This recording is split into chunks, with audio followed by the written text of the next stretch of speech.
Hey guys, this is Papis again. We're gonna introduce the rest of the crew today. This is Adrian.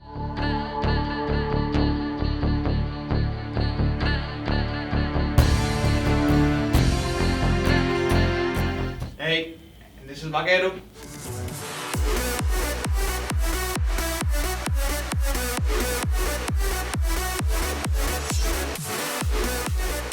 Alright, so we're here today to talk about the Lightning. We're talking about a Gen 2 Lightning we're building with a Gen 3 Coyote in it.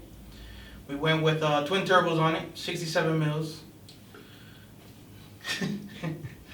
What else did we do on it? We did a couple of things, a couple of the basic mods with a 10R80, change the clutches, custom piping obviously, because it's not a bolt-on kit for a Lightning yet. Billet gears for the crank and the oil.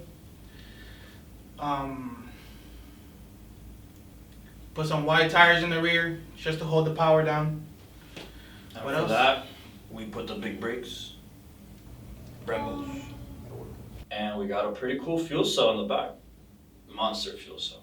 That helps with a little bit of that weight distribution. Yeah, we'll put it right behind the axle That's kind of cool. where the hitch goes. Hidden. We did an electric steering rack on it, so it feels really nice. Those cars come with a gearbox, right?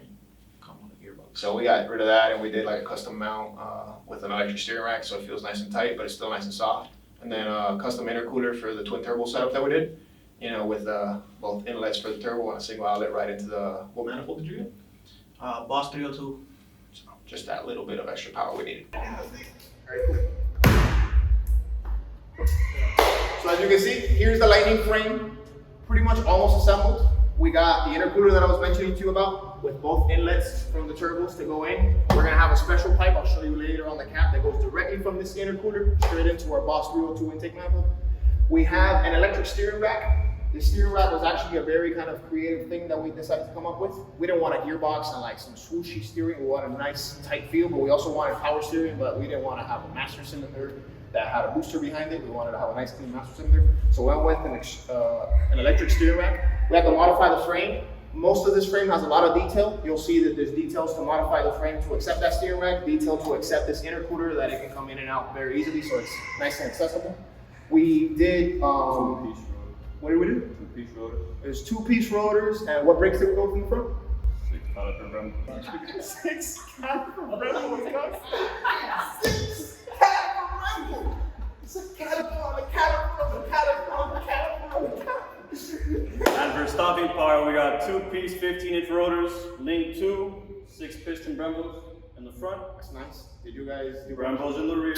Now we're talking. Now we're talking. But best of all, what? Fuel cell. This is what you were talking about over there? The fuel cell. Very exciting. Houses an Aeromotive A1000 in-tank setup. Also houses all of the fittings nicely cleanly mounted. This is going to be the filler. It's going to be via the bed. Not going to have a filler cap on the side. We tried to put the tank back here to move a little bit more weight from the middle of the truck more towards the back. Independent rear suspension off of a Mustang. This independent rear suspension was an advantage to us because we were going to make a 4-link at first, and then we didn't know if we really wanted to do it or not, but we wanted something that we knew that number one could handle the power, number two would have the same gear ratio, that would make the 10R80 shift nice and feel good, and we wanted to fit a wider wheel in a very nice tight space. We wanted the car to handle really good. We were able to get by on these tires, 345 40s. On some 17s, we had to go a little bit smaller in the back so we get a chunkier tire. In the front, we needed the 18s because it's the only way we could clear those big rotors.